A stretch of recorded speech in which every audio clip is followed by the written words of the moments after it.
Good afternoon, ladies and gentlemen, boys and girls, and even pets that families bring to the park. I welcome you to Borderland State Park for our Family Fun Day as we celebrate the 50th anniversary of the park, as well as the Friends of Borderland in conjunction with DCR, the Massachusetts Department of Conservation and Recreation.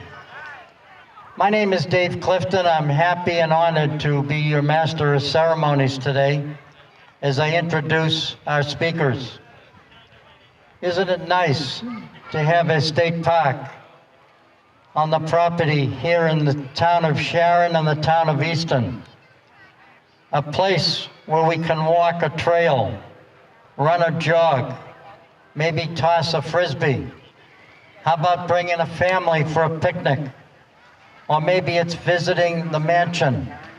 Or how about fishing? Or maybe it's just coming to the park to enjoy the outdoors. I think it's very special that we have such a wonderful turnout today to take a look and to stop and think about how important this state park is in the community. I would like to mention that the stewardship of 4 park supervisors has certainly maintained this beautiful piece of land. And of course, they did oversee, and that brings success in the daily operations. I'd like to recognize the former park supervisors, Roger Pete McNamara from 1971 to 1980. Robert Babineau, known as Bob, from 1980 to 2003. Eleanor Simmons, 2003 to 2018. And the current park supervisor for DCR, Andrew Buckley, 2018. And of course, he will continue in the days, the months, and the years ahead. At this time, I'd like to introduce our first speaker. I'd like to thank Eastern Community Access Television for covering this event. Our first speaker is from DCR, the Archives Management Department. Ladies and gentlemen, please welcome Sean Fisher.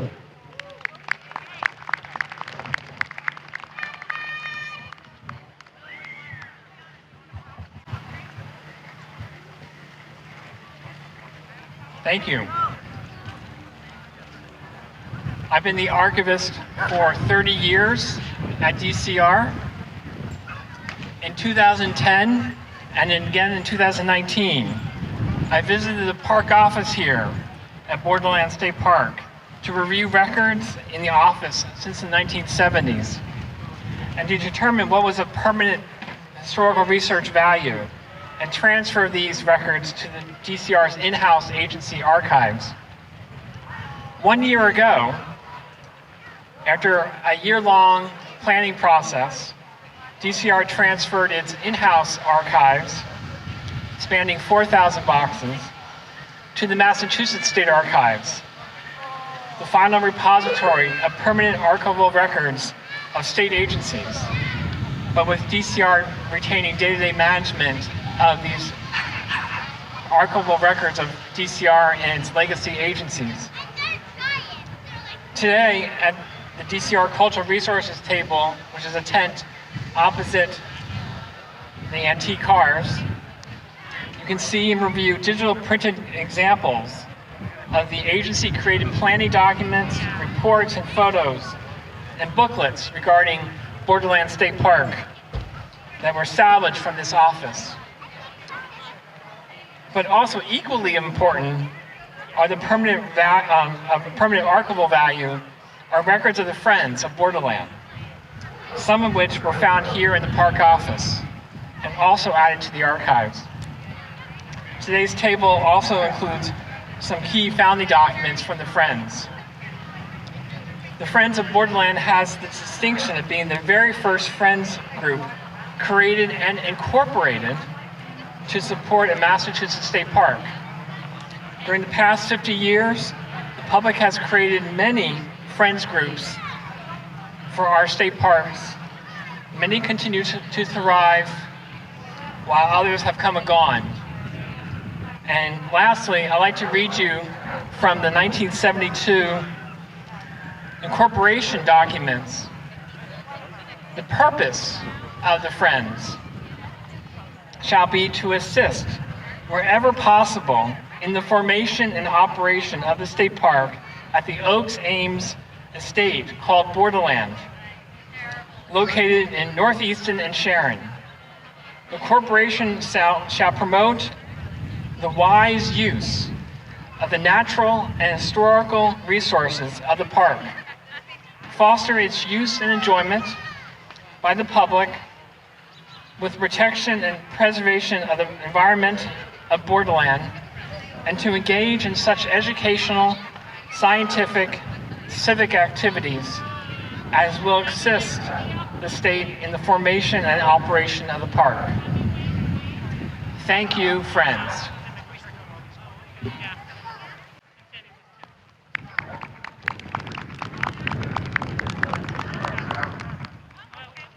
Thank you very much, Sean.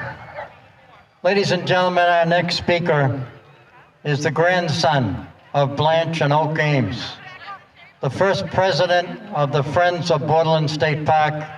Please welcome Oak Ames Plimpton.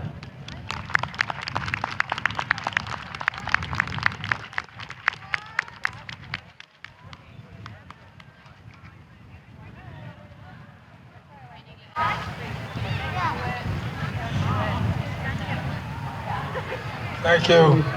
I haven't been here in about 5 years. I'm amazed what beauty in that mansion. What amazing things my grandmother did.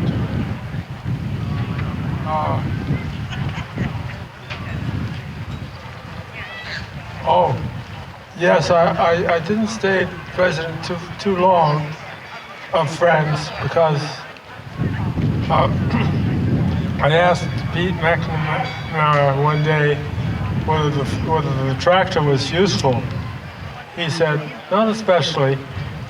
So I called up my friends who ran a communal farm out in New York State, whether we could use a tractor, and we borrowed the tractor. And then we had some parties here too, which went beyond current standards. What can I say? Anyways, it was amazing growing up around here. We used to come every summer for 2 weeks. Later on in life, I brought out a sort of social work thing to bring out us Boy Scouts from Roxbury to camp out here in a lodge down by the pond.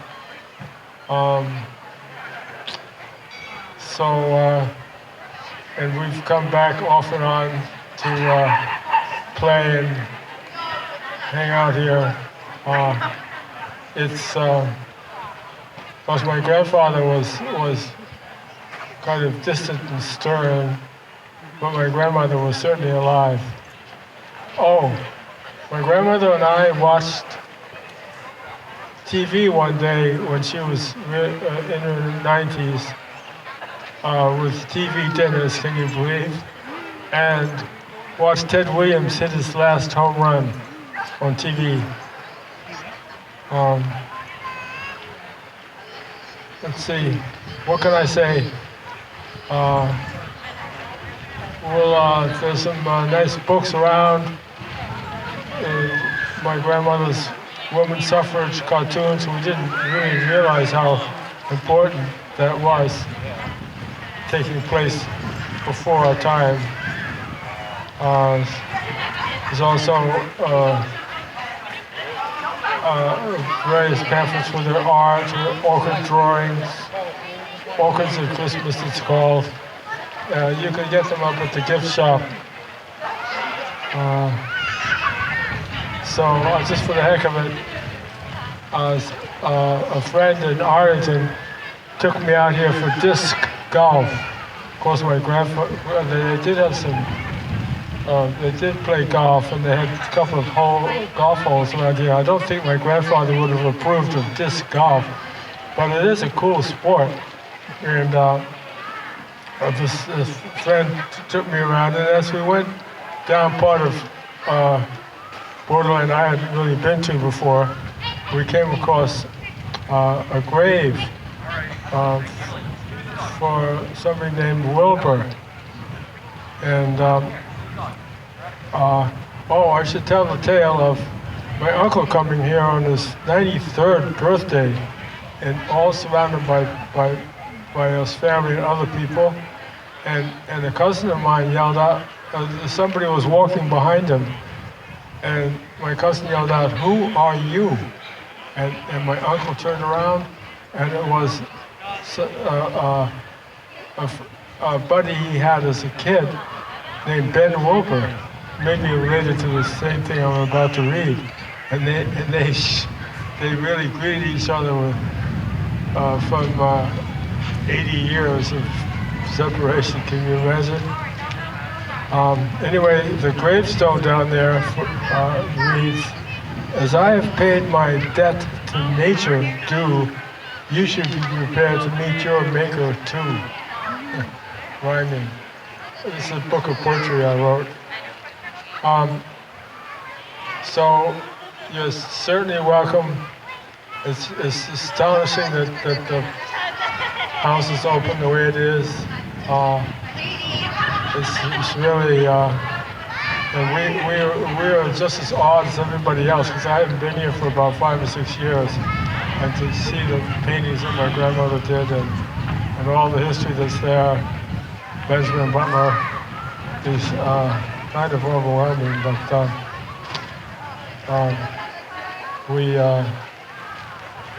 and look at this, look at all these people in cars and tents and gosh knows what.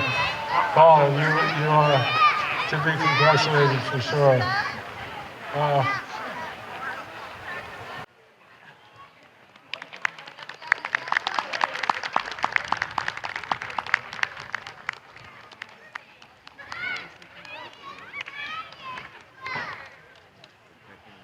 How grateful we are, ladies and gentlemen, to the Oaks Ames family.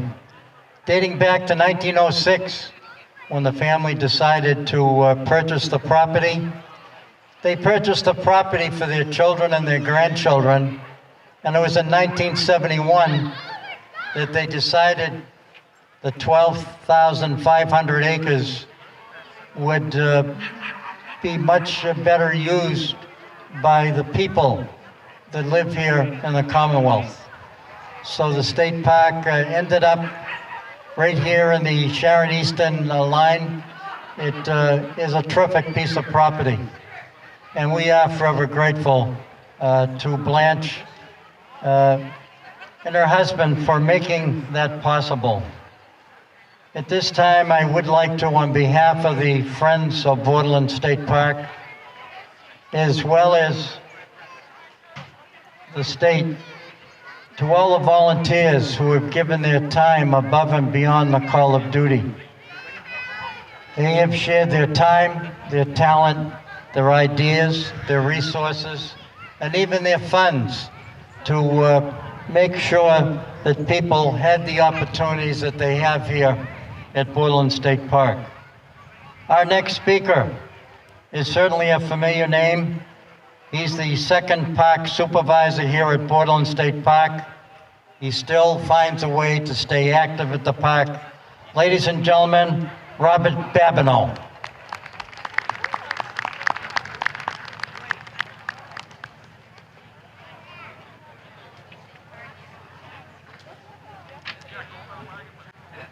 I know I'm limited to 5 minutes, but I just want to, I know Oaks wouldn't want me to say it, but in January, he's going to be celebrating his 90th birthday.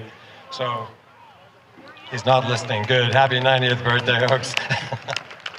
And I just want to make a little bit of a correction from what Dave just said. It would have been very generous if the Ames family had a 12,500 acre estate, but technically it's actually 1,200 250 acres. A little bit smaller, but still especially generous. So we're so happy that they decided to make this into a state park. In 1980, I came over to Borderland as the second superintendent. I was 30 years old. Seems like a lifetime ago because I'm 72 now, but the park was very different then. The only parking lot was this little 40-car parking lot over to the left, my left. There was no visitor center, no restrooms. The only restrooms we had were two little portable toilets off my right side of the field up here. Probably about 10,000 people visited the park in a year. Things have really changed through the course of the years. The state, through either outright purchase or donation, has added 600 acres to the park, so it's about 1,843 acres now. About 200,000 people visit Borderland every year. The Friends of Borderland deserve a lot of credit here. One of the purposes is to raise funds and spend money on programming and restoration work.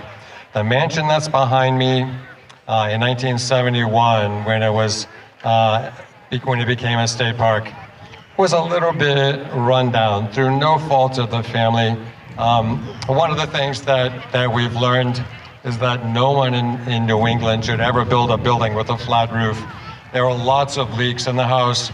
This big center part of the mansion contained a 12,000-gallon wooden water tank that supplied water to the house. That was leaking like a sieve all through the center of the house, so there was considerable water damage throughout the house.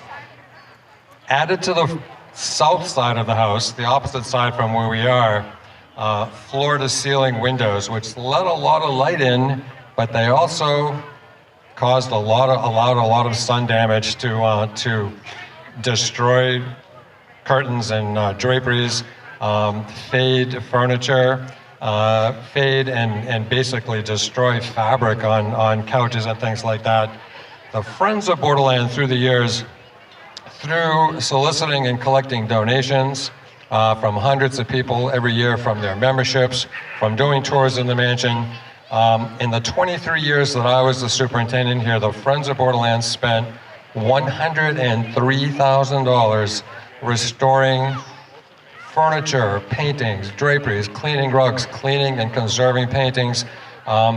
They spent $10,000 alone putting UV sun control on 155 windows in the mansion to try to prevent that sun damage in the future. So, and that's just in 23 years, and that's just what they spent on the mansion. Paul Clifford has told me that in the 50 years that the Friends have been in existence, they have spent over $200,000 on the park. Not only restoration projects in the mansion, but sponsoring concerts and public programming, nature walks throughout the park throughout the year. Also paying for exhibits at the visitor center, paying for incidentals like the mud mitts that are around the park. So the Friends are doing, I don't think there's a Friends group in the state that has been as successful as the Friends of Borderland has been here. I left in 2003. Eleanor Simmons became the superintendent after me. She worked here with me as the visitor services supervisor. She did a great job. Her focus was on environmental education. She left in 2018. Andrew Buckley became the supervisor after her, the fourth supervisor, and the current supervisor today. Buck has built up a great staff here at Borderland. Paul Clifford is the visitor services supervisor today. This entire program today was put together by Paul, conceived, planned, organized, whatever adjective you want to use, by Paul, with a series of staff and other volunteers from the Friends.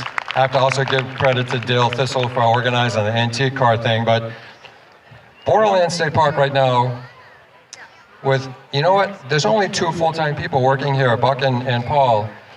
There's a seasonal staff of like around 4 people. Darren, Jim, Nicole, Maeve. They probably have the best staff that's ever been here at Borderland. and I want to say probably the best staff of any state park here in Massachusetts. So they really deserve our congratulations for that. In the late 1990s, the only surviving child of Oaks and Blanche Ames visited the park. He had lived in New York City since the 1920s. He'd been a successful lawyer in New York. In later life, he became the director of the Lincoln Center for Performing Arts. He was the chairman of the board of the New York Philharmonic Orchestra. He was coming back to Massachusetts to celebrate his 90th birthday. He had not been here since his wife died in 1969. I gave him a tour of the mansion. When the tour was finished, he turned to me and he said, "This place is a showcase.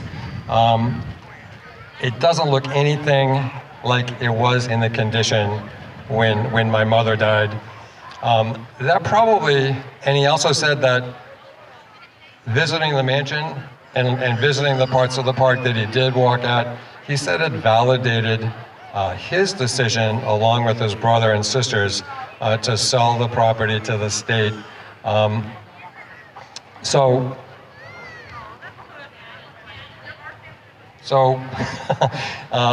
I just want to say, in ending,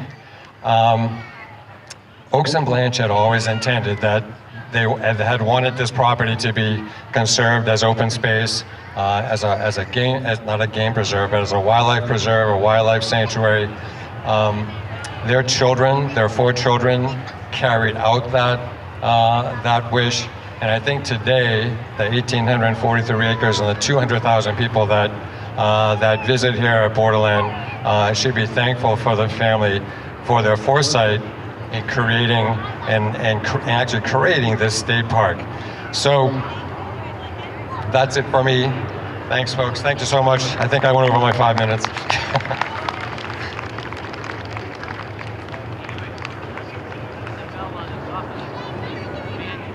Thank you so much, Bob Babineau, for the update. And I, too, on behalf of all the families and people that are here today, would like to thank Andrew Buckley and Paul Clifford once again for coordinating this event. And if you were to reach over and shake his hand and thank him, he'd be the first one to say that it was a team effort, that lots of people got involved. Our next speaker is the Vice President of the Friends of Borderland State Park. His name is Robert Bent. He's from Sharontown. And of course, the chair is traveling today, Norma Urban. We thank her for all her efforts. Ladies and gentlemen, our next speaker, Robert Bent.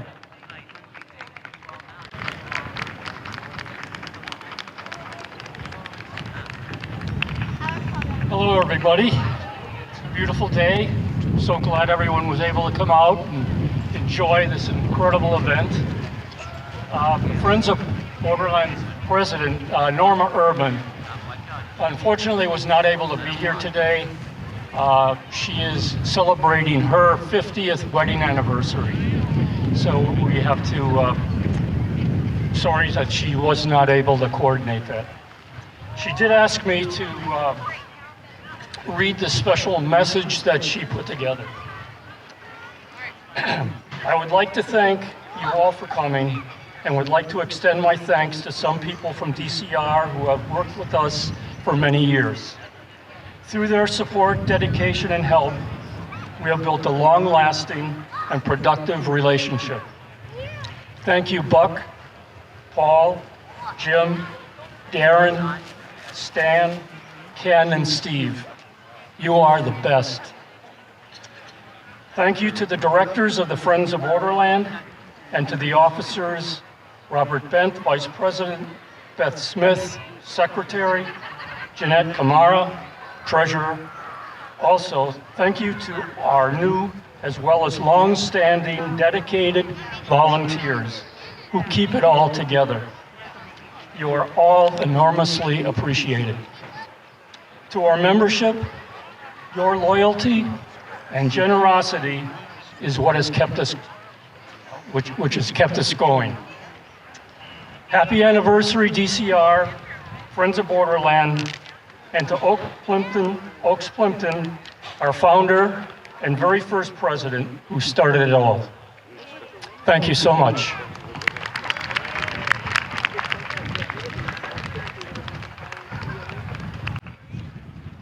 Thank you, Bob Ben. And ladies and gentlemen, before we introduce our final speaker, I did want to say something about DCR.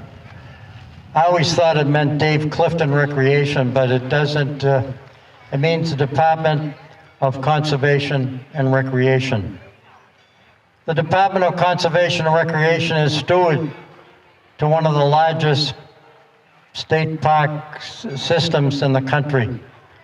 It's 450,000 acres, and it's made up of forests, parks, greenways. It also has landscapes, seashores, ponds, reservoirs, and also watersheds.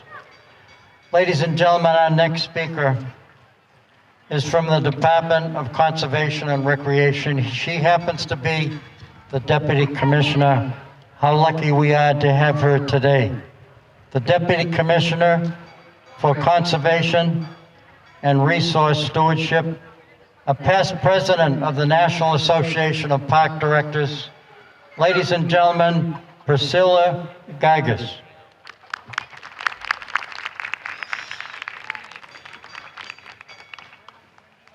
Well, good afternoon. It is so wonderful to be here. My name is Priscilla Geigis. I am the Deputy Commissioner for the Department of Conservation and Recreation, and what a beautiful day to be here. It is especially exciting for me to be celebrating 50 years, an anniversary for our Friends group and also our state park. But the reason that it's so special is because this is my hometown park. This is where I came when I was a little kid, about your age, and I would just enjoy the park here, the beautiful grounds, the programs that they had. And so it's really wonderful to be back here and to celebrate with all of you. And we know that when we get to a milestone like this, that there's a lot that goes into that, a lot of effort and a lot of people. And we've heard that long before Borderland became a state park, it was the home of Blanche and Oaks Ames. And they built this beautiful 3-story stone mansion. They created this wonderful grounds for their family to enjoy. And our park staff and our Friends group love to talk about the stories of Blanche and Oaks. And they were real pioneers in their own right. And you can learn about the different orchids that Oaks discovered and the paint colors that Blanche created. And you can get a tour of the mansion and you can see some of the beautiful paintings on the wall that are still hanging there that Blanche painted and that Blanche curated here in the beautiful stone mansion. So the Ames family lived here for 65 years until Blanche passed away, and they love this property, and they lovingly and thoughtfully took care of this property. And it is a true honor and a privilege for the Department of Conservation and Recreation to be the steward of this property. And we certainly don't do this alone. We do this with all of you. But I also want to give a shout out to our staff here, and I know Bob talked about our staff. We have an incredible staff. It is really great that we have named our 4 supervisors, but it takes a team to actually run a park and to run a park system. And that is a very special team here at Borderland State Park. And I want to just name them, and that's Andrew Buckley, who was mentioned as the park supervisor, Paul Clifford, who is our visitor services supervisor and the organizer of this great event. And I want to thank you, Paul, for putting the podium right near a 65 Mustang, because that's my favorite, so I can overlook that. Also, James Flanagan, Nicole McGovern, Maeve Studholm, and Darren Vassa make up the Borderland State Park team, and we are so proud of them and want to thank them for their continued stewardship. I also want to thank our regional office staff.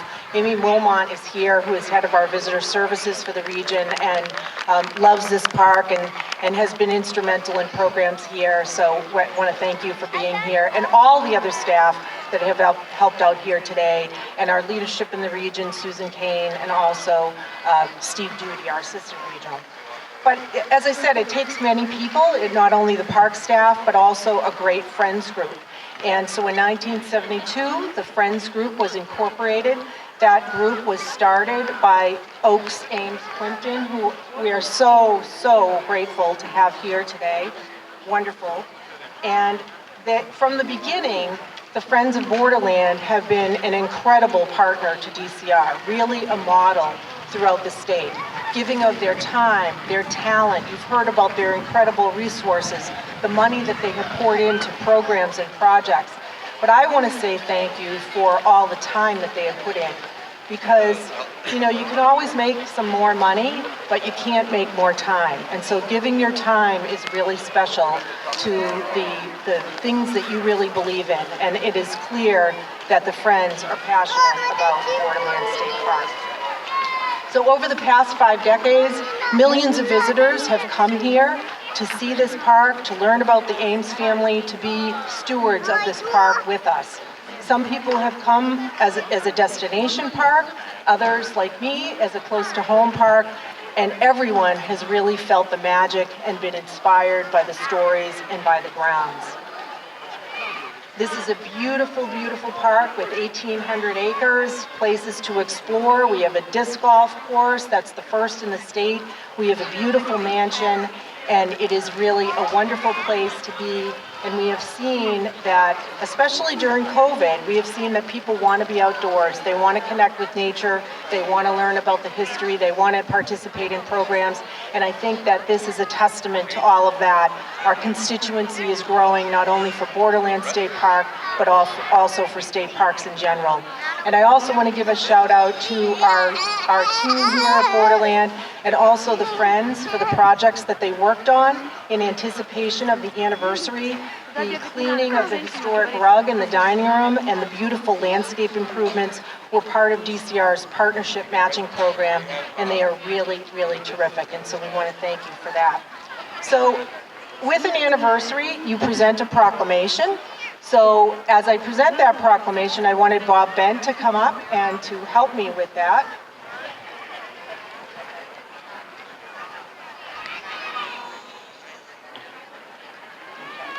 Bob. Okay, so Bob is here and we're so happy, but we also want to give another 50 shout out because Norma Urban is the president and she is not here because she is celebrating her 50th wedding anniversary. So how about that? 50 State Park, 50 Friends, and 50th anniversary.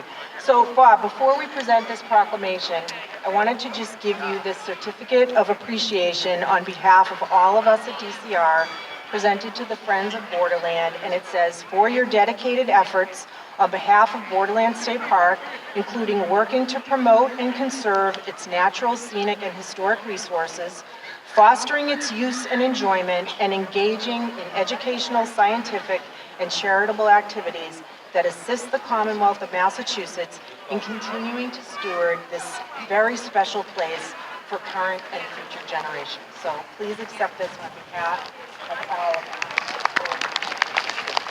Okay, now stay here because I need you.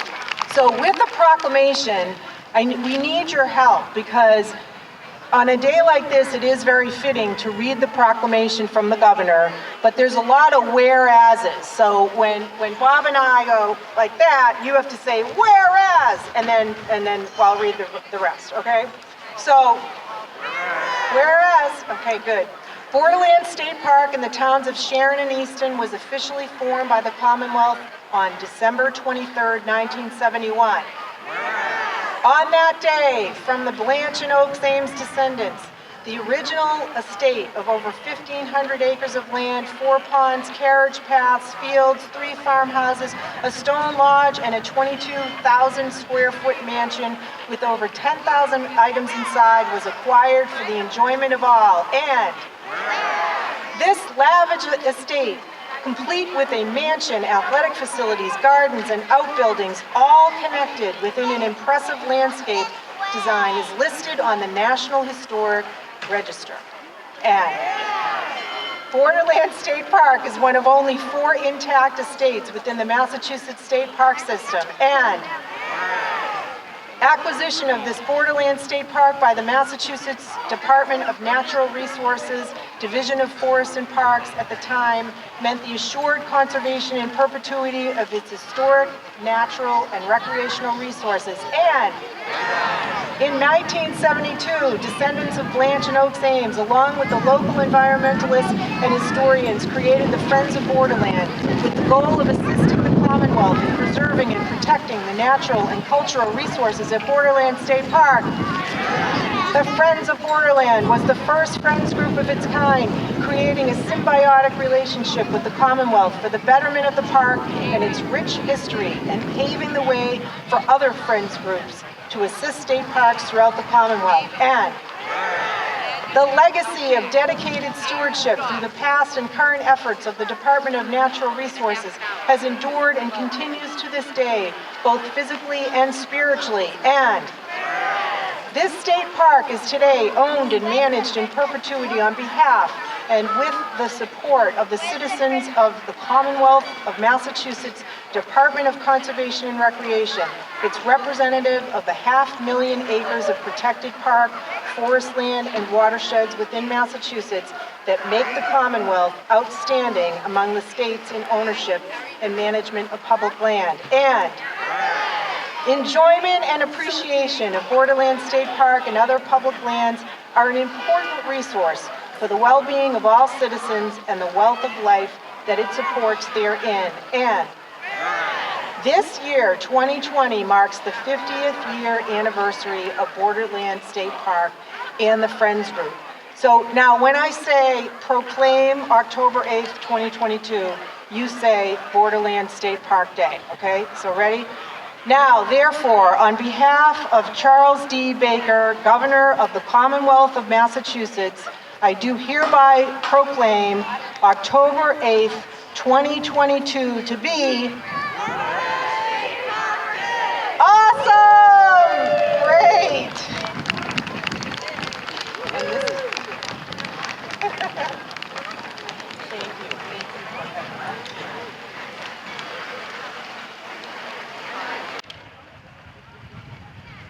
Thank you very much, Deputy Commissioner.